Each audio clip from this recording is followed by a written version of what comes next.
Coming up tonight, itsy-bitsy tiny computer parts.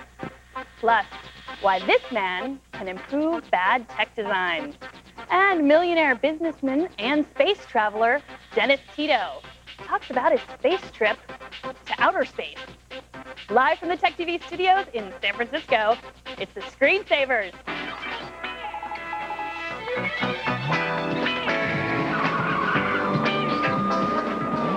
Look out.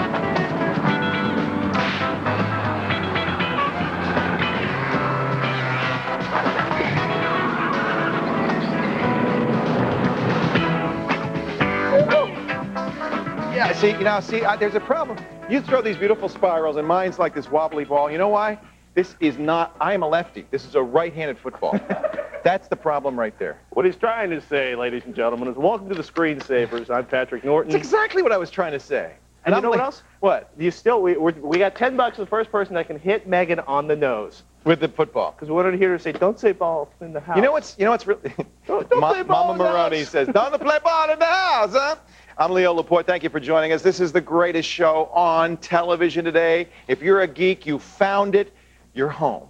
And if you're not a geek, you're going to learn some nifty stuff, and we're going to entertain you. Coming up, as we mentioned in the opening, millionaire turned space tourist Dennis Tito is going to join us to talk about his trip. He paid for it. He went to space. Guy's named after the least talented Jackson 5. That's so sad. Plus, Sumi Das. What's that? We've lost the Tito interview? Who would name their kid after maybe Marlin or, but Tito, no. Plus, Sumi Das of Fresh Gear will be here to show off some... Oh, the bet is now $20 to break Leo's nose. Sumi's got some... Oh, you got to see this. Toys. I love these toys that she found at E3. There's one that I want. I desperately want. And guess who's playing with it? Yoshi. And... If your computer... He gets all the fun stuff. If your computer starts really slow... We'll show you how to speed it up. Martin. We'll have one of the strangest petitions, the online petitions he's found on the web, one of which I think he started himself. Is that the one for reintroducing hamsters into the wild?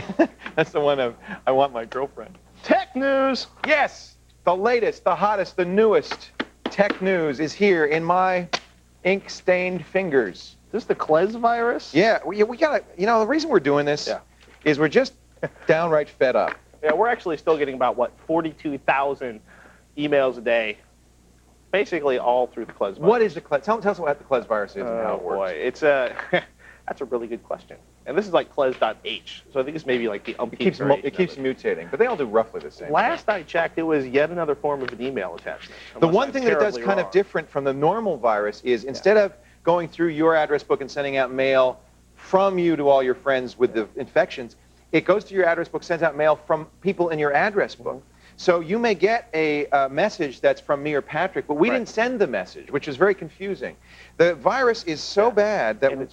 It's random is the scary It's completely random, and it sends random files out. And 1 in 300 emails, they're saying now, 1 in 300 emails sent around the world has the virus in it. And millions and millions and millions and millions and millions of emails are sent every day. This is a huge amount of traffic on there.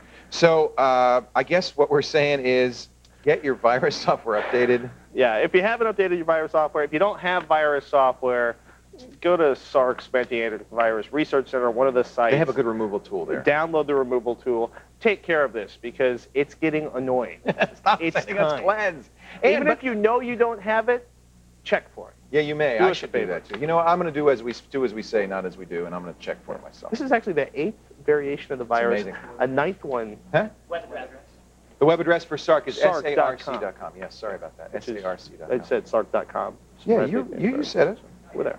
We're there. Sarc.com. Matter of fact, we'll put a link to that, any other removal tools we can find in the show notes. Absolutely. How's that? Now, we've been complaining about Carnivore. This is the technology, FBI renamed it, but we all still call it Carnivore, that they would go to an internet service provider, they'd install a Carnivore box, and it would monitor all email that goes through the ISP looking for hints of terrorism. Yeah. The problem with Carnivore is that it traps too much information, and now we have proof. We've thought this all along.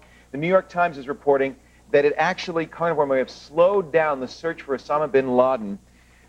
This is 2 years ago, when Carnivore mistakenly tapped into an internal bureau memo. An FBI tech person was so upset. In other words, he said this, hey, wait a minute, it's getting our own email.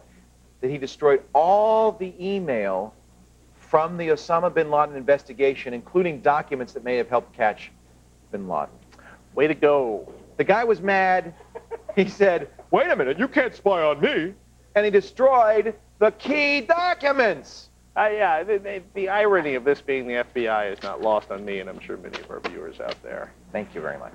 Oh, boy. Linux distribution is joining force. I can't believe, as a privacy advocate, I understand where he's coming from, but on the flip side, what's he thinking? Sorry, you don't destroy documents. Sorry. He needs to be spanked. The Register, that's in UK, tells us that Caldera, SUSE, and Turbo Linux are forging a union, moving together to create a common Linux distro. See, that's interesting. We assume, yeah. This is like the Microsoft world and entering the open source, where they're all joining forces against, what, Red Hat, right? Yeah, which is really funny. Apparently, Red Hat's too big. Details about the partnership are incredibly sketchy, but an announcement is expected tomorrow. Sources say it will, quote, change the shape of Linux worldwide. From round to square. Hey, as long as it's still got a little Tux Penguin mascot, we're cool with it. Otherwise, what are we going to do with all 94 stuffed penguins we have hidden around the set? My kids now know that it's Tux, and they know that it's Linux. They don't know what Linux is, but my kid brought Tux to school because it was Penguin Day. He said, it's Linux. Earlier she was like, very nice. What? Mr. Laporte? Question of the day. Question of the day. Earlier today, or this month, the Register we talked about earlier, by the way, a great website, the Register US, theregus.com or the register.co.uk. It's an IT site, wonderful stuff, great attitude. They were talking about quiet PCs. They reviewed one from NEC that uses the Transmeta. Of course, that's a very cool PC, no fan, chip, no fan, so you can make a very quiet PC. We found one in that article from Captech that claims to be 17.5 decibels of sound. Now, to give you an idea, that's equivalent basically to the sound of whispering, even less, from 5 feet away. In fact, let's take a look at some decibel levels so you know what we're talking about here. The threshold of hearing, as you can see, that's what a decibel is. Right. It's the quietest sound you could still hear. Breathing 10 dB, whispering, a standard PC is in the 35 to 50 range. 50 is loud. That's as loud as a rainstorm. A library, around 40 decibels. A quiet room in a house, around 40 decibels. And if I just talk like this, that's 60 decibels. So I'll give you an idea. Now, here are some PC stats. A noiseless PC, obviously, would be 0 decibels. No such thing. Doesn't exist. Couldn't exist. There's moving parts. Well, maybe a Palm. Well, a thin client, a Palm, something with no moving parts, of course, is silent. As long as you're not tapping on it. Anything with a anything with a hard drive. Yeah. Currently, this Captech is claims to be, and I think it's probably true, the world's most quiet mass-produced PC. ISO 7779 standard measured 17.5 decibels. The decibel. Now, if you're a normal user, 24 decibels is comfortable. 30 is okay. You get up to 35, that's distracting. Anything above 55 is obnoxious, annoying. Our question for you, there's the this is the We finally found Captech. it's a Swedish company. Yeah. And I'll be honest with you, most computers that have been sold up until the last year were normally 40 to 55 decibels. That's I pretty bought common. the Cube because it was supposed to be silent, and yeah, there's no fan, but the hard drives, you can hear the hard drive. But, I'll be honest with you, 40 decibels is a lot quieter than you think. Our question of the day, and I think this is a really good one, is your PC too noisy? Yes or no? You got 24 hours to vote. Let us know what you think at thescreensavers.com. We're not talking PDAs or thin clients. We're talking No. a real PC. Desktop PC. computers. Yeah. Good question. Hey, good news. All Call Friday. So excited about This Friday, May 31st, we're having an All Call Friday. Yes, every question you can think of, we will do our best to answer. Morgan, how can they get involved? Call us. That's good. Yes. The number to call us is 888-989-7879. I want you to call us an hour before the show. Think of a question. We're going to take a lot of them. Now, if you have a net cam, you can avoid the phone lines. They're going to be a little busy. I want you to go straight to techtv.com/chat. Go to the Netcam Cineplex, where I will be there chatting and taking your questions on Friday. Remember, get in there an hour before the show. I want as many Netcam callers as possible to get your you-know-what's online. All right, get ready, call us. Back to you guys. Yeah, get your you-know-what's online. Thank you, Morgan. Don't go anywhere. You'll miss one of the craziest petitions found online by Martin Sargent. Probably nobody knows what I'm doing right now. Well, They just think I'm weird, right? Alfred Hitchcock. What's different? Coming up, next. thank you very much. Yes, Alfred Hitchcock. Space Tourist Dennis Tito talks about his space vacation of a lifetime. Can you imagine that? Coming up.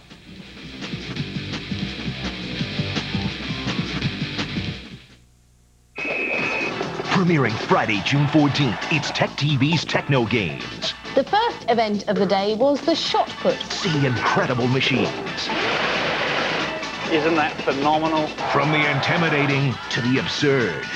Race, swim, climb, and battle for victory in the ultimate robot sports challenge. I think we're in danger of losing the ball out of the arena with this one. Watch Techno Games, starting Friday, June 14th, only on Tech TV.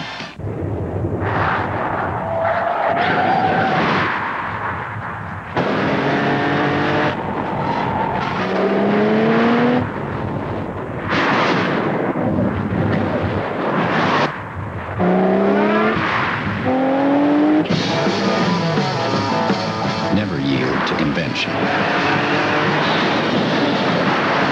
Cadillac CTS. Breakthrough. Gina? You know, when I was first hired, we didn't have all these fancy integrated systems. Our sales program wasn't even linked with accounting. Warehouse platform in Chicago wasn't linked to anything, not even shipping. Back then, orders took days. Now, they just take hours. Wow, how long have you been working here? A couple of months now. When software quickly connects all your business systems, that's 1 degree of separation. That's business with .NET from Microsoft. Waiting for a miracle? Wait no more. Now there's Pronto, your very own on-call assistant, live and at your service, with the instant answers that make life easier. Need driving directions? Pronto gets you there. Stuck in traffic? Pronto gets you out. Driving into a tunnel? Pronto calls you back. Pronto's your walking, talking, email-sending, full-service, toll-free super number, and it's yours for the asking. Need a market report? Pronto's up to the minute. Got a hot date? Pronto buys movie tickets. Vegetarian clients? Pronto reviews restaurants, makes reservations too. There's no buttons to push, no endless menus. It works from any phone, and it's a cinch to sign up. It's no contract. It's unlimited. It's more than just answers. Pronto, how may I help you? It's a solution. Pronto, your on-call assistant. Change everything you know. Try Pronto today risk-free for 30 days. Call 1-800-790-2528 to sign up now. Think of e-business as a game. You got players, you got management. You got opponents who don't always play by the rules. This game takes strategy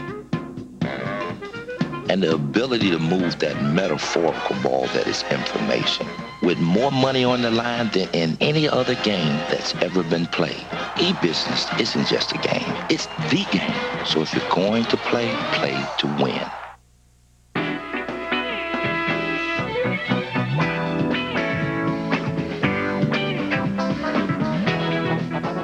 It was just about 1 year ago that this guy was on the top of our news. He paid, they say, $20 million to go into space for 8 days, the first civilian to do so. Businessman Dennis Tito joined Russian astronauts for a once-in-a-lifetime trip to the International Space Station, and man, are we jealous. Well, he's joining us right now from Los Angeles to talk about his amazing experience. Mr. Tito, thanks for joining us on the Screensavers. It's a pleasure. Great to talk to you. There was, as I remember, controversy at the time. NASA said, no civilians in space. You guys are going to bump into things. You're going to set off alarms. It's dangerous. What was your reaction to that? Well, my reaction was that I thought it would be a good thing for NASA, because a lot of people didn't know much about the station, and they were interested in seeing civilians fly. It would have given them a great